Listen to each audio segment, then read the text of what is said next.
matter of the people of the state of California versus Orenthal James Simpson, case number BA096. And so, my fellow Americans, ask not what your country can do for you.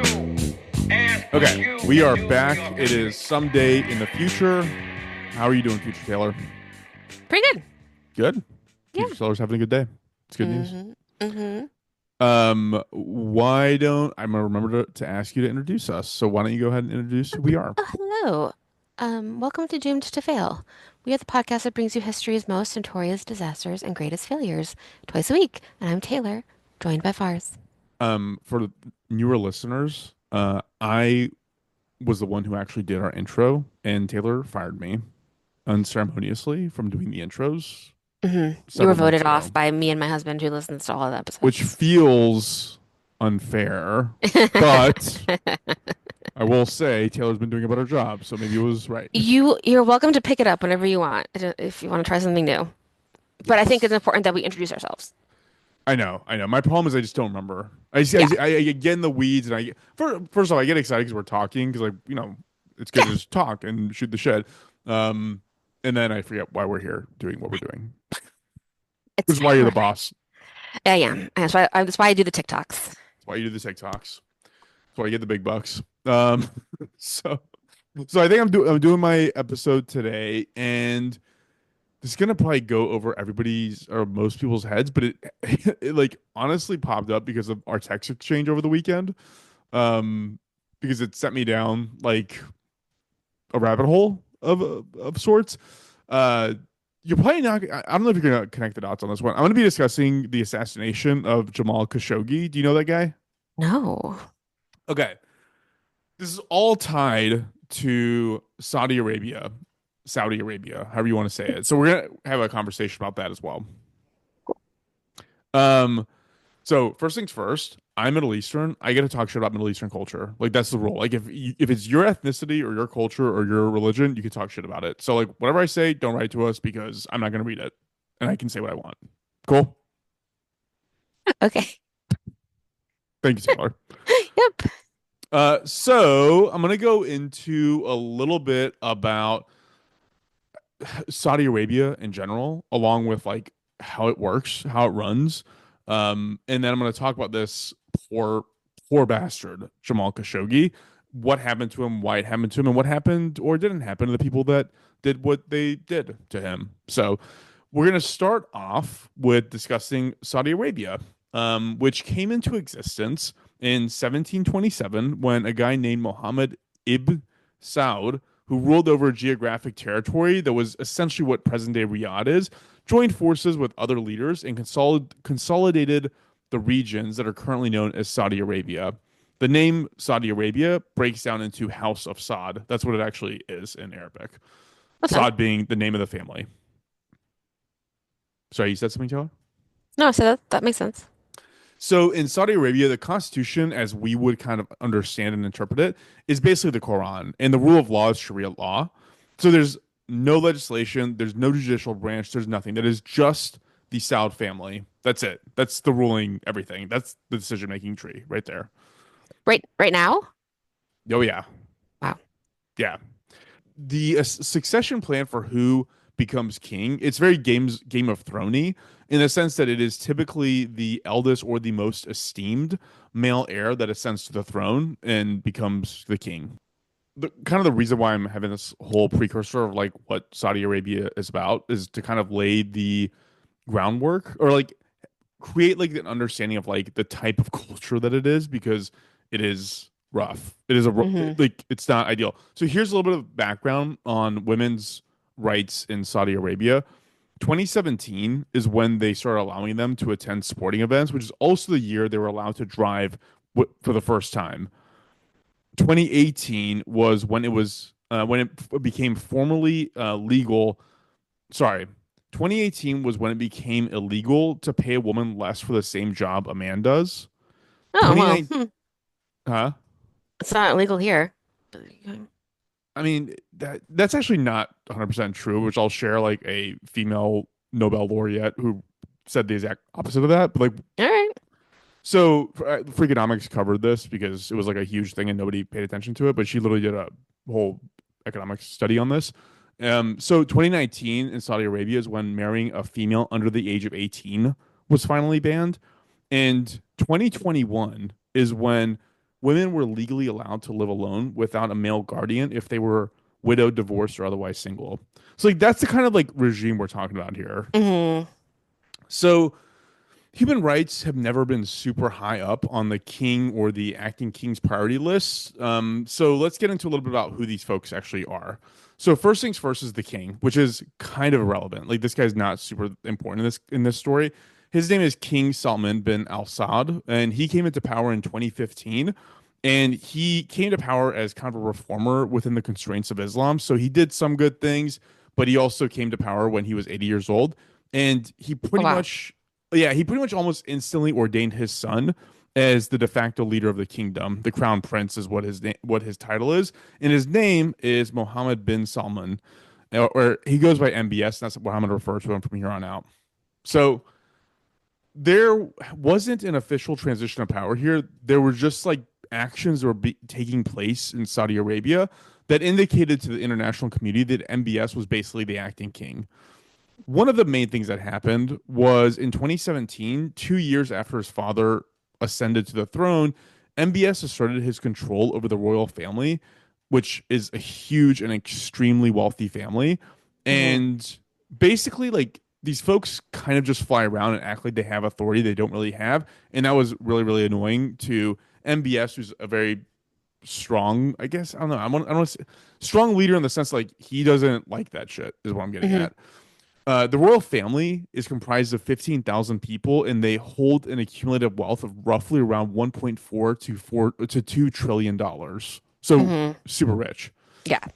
Given their resources and their names, some of these people claim they can speak on behalf of the government, or that they have special privileges, or they would accept bribes.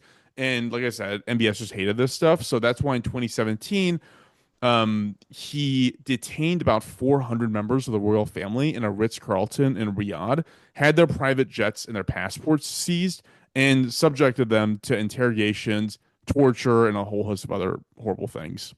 Whoa. And think about it, these are billionaires and their It's a own lot of people. family. Yeah, Yeah. yeah.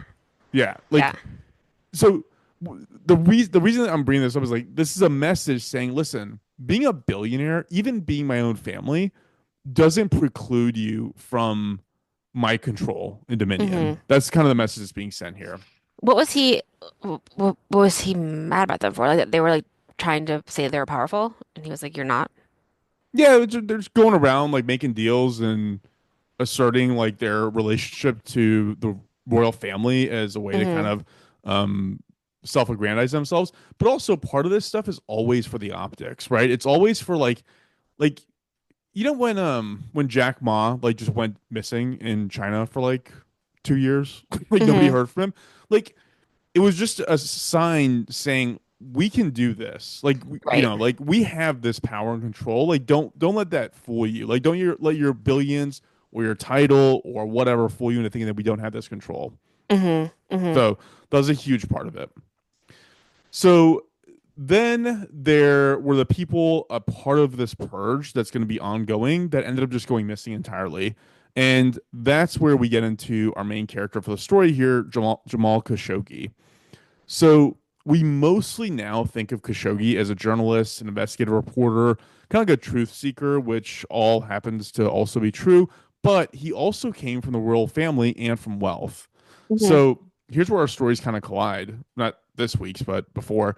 For example, his first cousin was Dodi Al Fayed. Oh, wow. Yeah, No, I know who that is. yeah, the guy who died with Princess Diana in Paris. His He didn't die. Dodi did, No, he didn't. didn't he? No, I think he's still alive. Dodi? Yeah. Look at it. Okay. Are you Googling? Yeah. We'll wait for the fact check in real time. Maybe he did die. Oh, no, he did. You're right. I thought he Yeah, they didn't both. die. I think everybody but the security guard in the passenger seat died in that accident. He was only 42. Yeah. He looks terrible. Jeez. Anyways, moving past Princess Diana's death during the Jamal Khashoggi story. Um, again, going back to like his roots, his grandfather, Khashoggi's grandfather, was a personal doctor to the king. Several kings before this story kind of takes place. His uncle was a billionaire international arms dealer. And so he was heavily connected to money and the royal family. But again, his main interest was journalism. He held some traditional like Muslim views in his youth before coming to the US for his education, which kind of westernized his perspective on things. His history is a little bit complicated because he was a member of the Muslim Brotherhood and he was really close to Osama bin Laden, also a member of the royal family, the Saudi royal family. Um, and so kind of there's a lot going on here. It's like Yeah. and also it's all moments in time, right? So back in the day, bin Laden wasn't seen as like the evil guy that he is now because he was fighting for Afghanistan against the Soviet Union, and so the U.S. was like arming them. I think there's a picture of Donald Rumsfeld shaking his hand. I'm sure. Like, it's one of those deals. I'm not surprised. Um, 2003 is when Khashoggi started being more outspoken about his like I would say liberalism in this context in a way that was seen as an affront to the government of Saudi Arabia and an affront to the government by virtue of how laws are interpreted as an affront to the religion as well. So like again, it's Sharia law. So if you're hostile towards the government, then you're hostile towards the religion. That's how it's kind of interpreted. And so Khashoggi became a thorn in MBS's side because of how vocal of a critic of his he was. He wrote for the Washington Post extensively about his 2017 crackdown on the royal family. He also was outspoken about the Saudi-led war in Yemen and the humanitarian crisis that caused. He spoke openly about the lack of free press and about human rights abuses in the country itself. And the part that really seemed to irk MBS was that his reputation was that of a serious journalist whose opinions should be taken seriously in the West. You know, it's one thing if some crazy guy on Twitter is saying something, but it's another thing if it's like, you know, like nobody's going to take that seriously. But if it's being published in the Washington Post, then it seems legit. I hadn't mentioned this before, but he worked for a ton of newspapers in the past that had a lot more of a local, regional, or like niche audience. So him writing for the Post was considered a huge deal and a big reason why MBS was progressively getting more and more pissed off about this guy. So in 2018, he was working, Khashoggi was working on consolidating the various journalistic efforts that criticized the Saudi government in an effort to promote more free press and free expression. One of his collaborators is this guy named Omar Abdulaziz, who ran a blog critical of the government. He was living in exile in Canada at the time, having sought asylum in 2014. And there he was running his blog. He had a YouTube channel. All this was meant to be a way to kind of document the human rights abuses within Saudi Arabia. And then we get to the weirdest part of this story. Do you remember the nudes of Jeff Bezos that leaked? Oh, no. Thank God. Okay, this happened. This really did happen. Ew. And this is all connected to what we're talking about here, I promise. Gross. So Bezos at the time, in addition to being the CEO of Amazon, was also the owner of the Washington Post, who was Khashoggi's employer. Isn't he still the owner of the Washington Post? He is. Yeah. In April of 2018, Bezos met with MBS and they exchanged WhatsApp numbers and they would have some friendly back and forths. In May of that year, MBS sent Bezos a video file. Don't know what the file was, but whatever it was, it contained code that gave MBS and the government of Saudi Arabia complete control and access to everything on Bezos' phone. Whoa, ew. Which is how they found evidence that he was having an affair and how the nudes ended up getting leaked. And this was all because the Washington Post was publishing Khashoggi's content that was critical of MBS on the site, on the paper. Wow. What ended up happening in like the actual transaction here, the chain of custody over these pictures went from Saudi Arabia to the National Enquirer to get published there and then Bezos came out and was like, I'm just going to address this fully. Like he actually handled it like pretty well.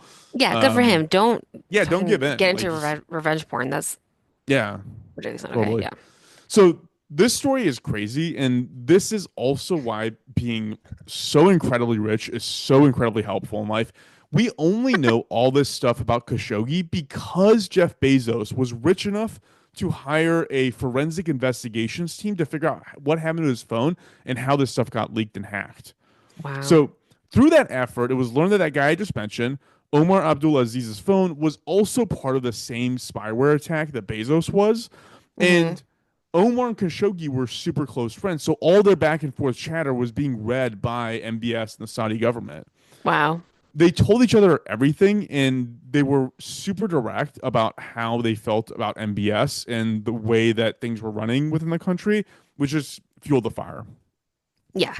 In 2015, Khashoggi had a house in McLean, Virginia, where he was a resident. Even as far back as 2015, so when his dad first went ascended to the throne, even back then, MBS was talking about killing him at home. And this was known. This was a plot that was intercepted by the NSA, so it never really came to fruition. But like, think of But he like meant it in Virgin in America. in America, yeah. But Yeah. that's what I'm saying. Like, think how crazy that is. A foreign country coming to the U.S., coming to your hometown, to your house to kill. Like, it's crazy. Hmm. Like, it's like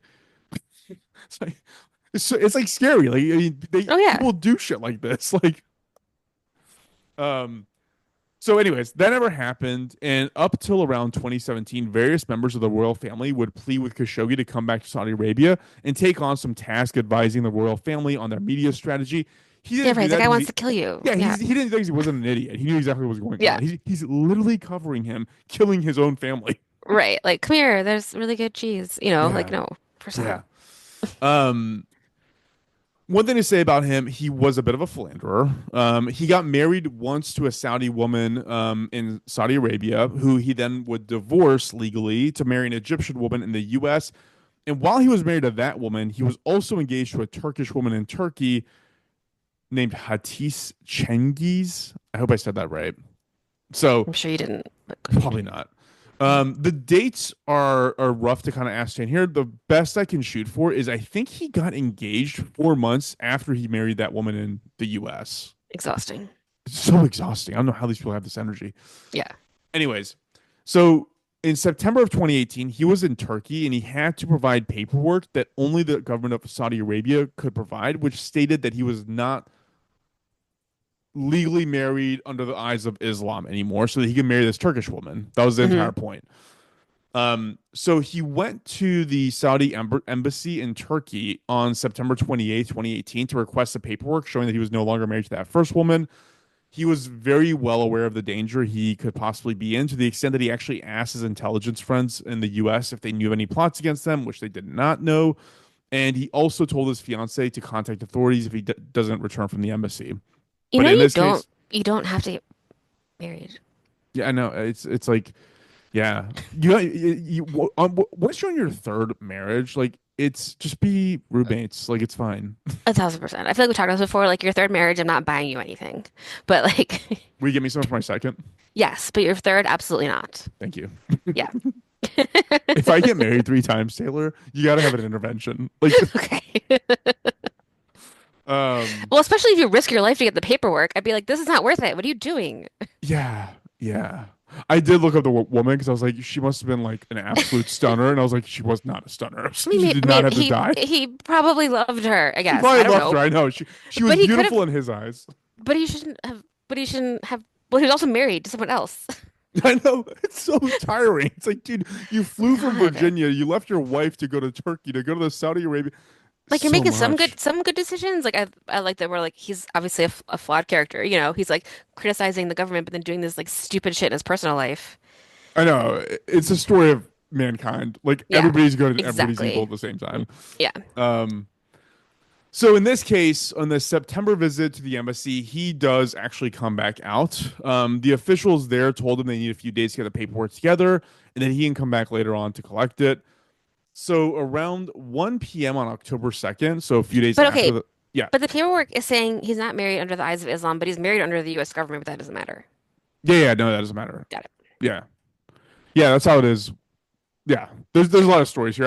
I have family who've gone through divorces and remarries, and like Islam has some very, very unique laws. Like there there's a law in Islam that if you can't remarry the same person after a certain number of times. I That forgot seems what it fair. was. It's like I think it's like after like the third or fourth time you can't remarry them. And I was like, Yeah. who was the couple that forced They were like, this law "Oh into my God, you guys existence? cannot keep doing this. We're not buying you We're any more done. blenders." That's what I said. I'm not We're going to your fifth done. wedding. No. I Oh, it's like so that. funny. That one. That's agree to agree on that one. Yeah, yeah. Um, So yeah, around 1 p.m. October 2nd, Khashoggi goes back to the embassy to collect his paperwork. He's with his fiance, who he tells to wait outside while he goes in. And by 3:30 p.m., so 2.5 hours later, the embassy officially closed. And there was no signs of him. The fiance waited another 30 minutes before going to the authorities. But at that point, for all intents and purposes, he basically disappeared. Hmm. So let's figure out what happened to him. So hours before he arrived at the embassy, a three-person team departed Saudi Arabia for Istanbul. These three were a guy named Mahar Mutreb, who led the group and was a high-ranking intelligence officer. Dr. Salah Tubegi, who is a forensics doctor and usefulness operation for a very grotesque reason I'll get to in a little bit. There was Thar Galeb Al Harbi, who was a security guy for MBS. These are all folks who were really close to MBS, essentially. Hmm. So, in addition to these three, there was another 12 that were operating as support in supporting roles for the mission remotely. The three members of the hit team entered the embassy hours before Khashoggi did. We don't know actually, in fact, for sure what happened to him. A multinational investigation was launched between the U.S., Turkey, and Saudi Arabia, which, like, I'm saying Saudi Arabia kind of like in jest, like they were not Right. really doing anything. They didn't help. They didn't help. Yeah. Yeah. The problem here is that everybody knows who did it, and everybody in the equation has direct financial, economic, or security reasons why they don't want to make a big stink about what they know happened to this guy. Yeah. But what we do know, we obtained from a Turkish newspaper who somehow got recordings, because everything's recorded in an embassy apparently. They got recordings of his last moments. So we have some sense of what happened. So 12 minutes before Khashoggi is to arrive, you can hear two members of the team saying, quote, "Is it possible to put the body in the bag?"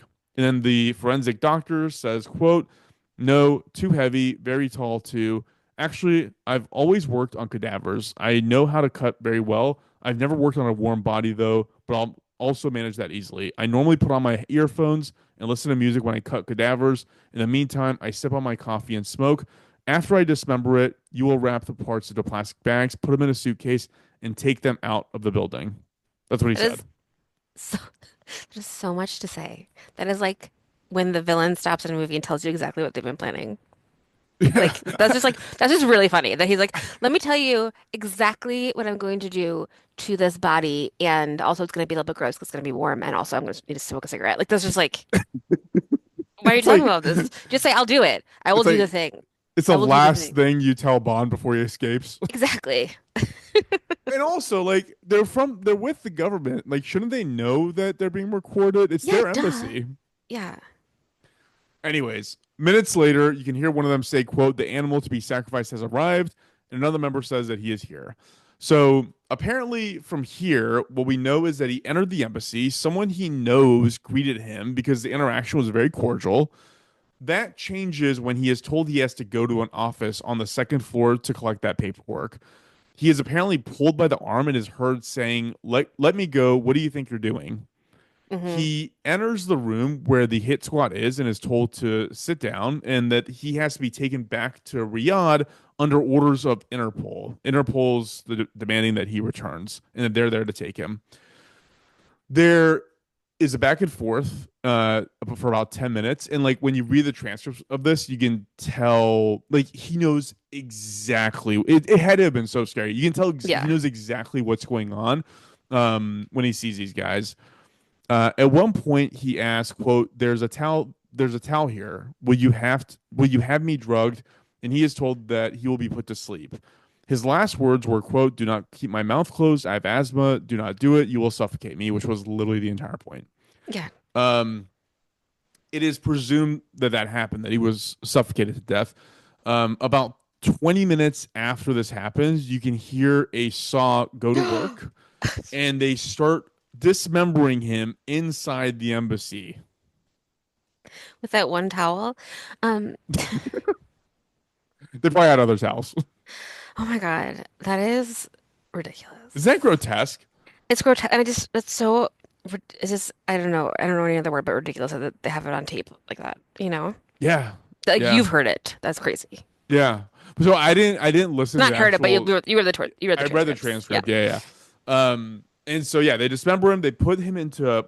They put parts of him in plastic bags. They put the plastic bags in briefcases, and they leave the building. All this is on camera too. Like there's cameras all around embassies. Like Right. the execution isn't, but like you can see these guys walking out with like really heavy big bags out of the embassy. So Saudi Arabia claimed to know absolutely nothing. MBS said he would take responsibility for it, but only because it happened under his watch, but not because he ordered it apparently. Hmm. Um and everybody's conclusion is yeah, it was these guys. This is how they did it. Like they did it. Like there's no question why it happened and who ordered it. Um, the response by the Saudi government was to sentence 5 members of the death team or the team to death and 3 others to about 24 years in prison. But in a very, very odd coincidence, about a year after all of this, nobody was in prison anymore or had been executed because given Islamic law, the eldest son of the victim can forgive and pardon the perpetrators, which Khashoggi's eldest son did. And during Wait, this his time, kids? yeah, yeah. Oh, he also had kids. Yeah, he had 4 kids. But Um, who were the people who did it? it was these guys. No, I know, but like who were they? So these were all people tied to the intelligence uh, agencies within the Saudi Arabian government, and one of them was like a personal guard of MBS. Right, it's like very clearly that he He knew did that it, there was, yeah. yeah. So here's the thing that's interesting about the forgiveness part and the fact that all the crimes were pardoned was when the eldest son issued this, a forgiveness to the folks. Everybody was released and nobody was punished. It was at a time when his passports were revoked and he was banned from leaving the country. Um, and he, in the right after doing this, he posed for an entirely voluntary picture with MBS as well. So that's how that ended. How the outcome of that situation. Yeah, I Um, feel like yeah, you'd be like, "Uh-huh, that's fine. yeah, that seems to be a big part of like Please don't how kill he me." controls people is like because they also have like a ton of like again, going back to like Islamic law, like beheadings are not uncommon, and they're always Hmm. in Saudi Arabia at least they're done with swords. Um, so it's not like a pretty picture. And the whole I'm gonna take away your passport, I'm gonna ground you, I'm gonna do whatever. Like it's just why ever stand up? Why ever do anything to Yeah. draw that ire? You know? No, totally. So so MBS is still in charge. And well, he's currently the crown prince, but he's the de facto king, and there's been no consequences for any of this. Like Yeah. literally nothing. Like nobody got punished. Yeah, they just got away with it, clean, totally free and clear. Yeah, when I was reading about the royal family, it's unbelievable how rich these guys are. Like I know. it's like it is. They can do whatever they want, whenever they want, however they want. One of the guys was like one of the. He was the first person to order an Airbus A380 as a private jet, and he already had a 747 as a private jet. Like, is that this? Like, who needs that? That's over $1 billion in planes. Like, Oh my God. it's so nuts. Um, Oh, and Taylor, the reason I went down the rabbit hole with Leonardo da Vinci was because the Salvador Mundi, the painting of Jesus, like in his younger years, holding the orb, yeah. that's a Leonardo da Vinci painting. It was auctioned in like 2016 or 17 or something for $450 million, and this guy's the one that bought it. He bought it for Wow. his private yacht. He literally has it It's in on a his. boat? It's on a boat. No. Isn't that crazy? Get it on land immediately. Dude. No. It Yeah. makes me very nervous now Yeah. that I know it's on a boat. Um, oh my God, that's ridiculous. But that's how you roll when you got that the trillionaire cash. Wow. Wow. Um, So that's my story. Who knows what's gonna happen in the future, but man, it is rough going in Saudi Arabia. But I mean, and that's there's a thing again. I'm going to reference Freakonomics. I listen to that quite a bit. There's a thing called sports washing, which Hmm. is have you heard of this term? Uh, no, I feel like it reminds me of how like the World Cup, all those people died building that stadium in Qatar. Is that right? No, no, it's not. It doesn't mean that. What it is referring to is sports are seen as like a unifying thing, and it's seen like Hmm. as a goodwill ambassadorship thing. And Saudi Arabia has this like horrible, horrible history of like human rights and all that stuff. Hmm. And one thing that they're doing is what sports watching is referring to is the fact that they're now they started Live, their own pro golf tournament. They Oh are yeah, they're buying huge chunks of F1 racing, which is yeah, hugely yeah. popular. They're investing in um, uh, European football, soccer, Hmm. and it's all seen as a way of sports washing. And like Taylor, like again, you know this, and I mean, very few people do, but they are also directly tied into the political technology that Hmm. Americans use to elect people. Hmm. And it's like, yeah, like it's not good. Yeah, the sports watching, I mean, I feel like that, like I know as a human being that the NFL has done a lot of shitty things, you know?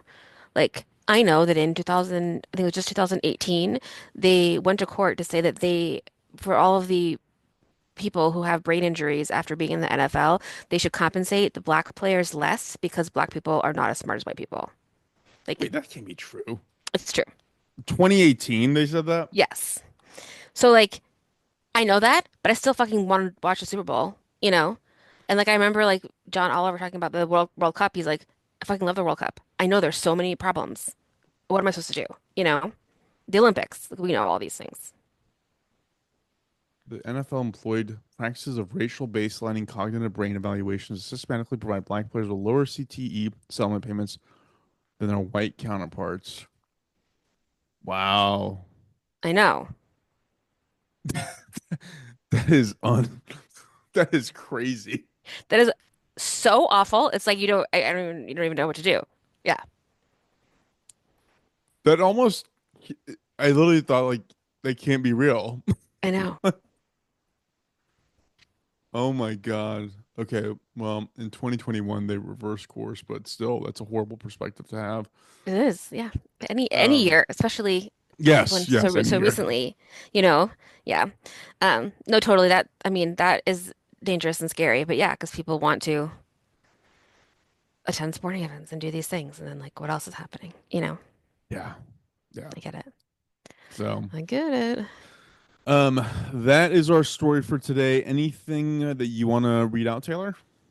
My husband Juan gave us shit for making fun of people who like Shakespeare and saying we didn't believe them, or at least I said that very loudly. I agree with Taylor. I disagree with you, Juan. And then I watched a little bit of Hamlet and I posted on our Instagram just Polonius saying Truth I Know and Self Be True. I didn't finish it, but Mel Gibson is like supposed to be young. I don't know how old Hamlet's supposed to be, but they just like give him bangs to like give him a youthful appearance and it's funny. He looks ridiculous. Oh my God, he looks so You know what I ridiculous. mean? Because He you know how like looks in like on Andy shows, from The Office. yes. You know how like on shows they're like, oh, this is like the 20-year younger version of this person, but they just give them like a wig with longer hair, and you're like, Yes. no, that is not a 20-year-old younger version of that person. I think that's what they were doing with it. And that was funny. Yeah, I mean, I was like, I know, well, then I was yelling towards my husband about it. I was like, oh yeah, right, you've read all of Shakespeare. Pff, give me a break. Like he hasn't said that, but that was like my response to Hey, him saying I'm on your side on this one. that. Like, I don't believe you that you like read it and understand it. You're like, oh, um, apologies to all the Shakespearean people, scholars Yeah, who listen to this all the episode. scholars that listen to our podcast. Yeah, yeah. Sorry to you guys. Sorry for that, and all of the seventh graders who are currently going No, through the emotional trauma of reading Romeo and Juliet. I think that our listeners might be, on the higher end of like the intelligence curve. Maybe not like scholars of Shakespeare, but probably up there. Yeah, maybe they've read a couple. If you're smart, write to us at doomandafallpod@gmail.com. We'll be right back, probably. Yeah, we'll definitely write back. Cool. We can go ahead and cut it off there, Taylor. And again, follow us on the socials at doomandafallpod and email us doomandafallpod@gmail.com. Anything else? that is it. Thank you, everyone. We appreciate you. Yep. Thanks all. We'll go ahead and cut it off.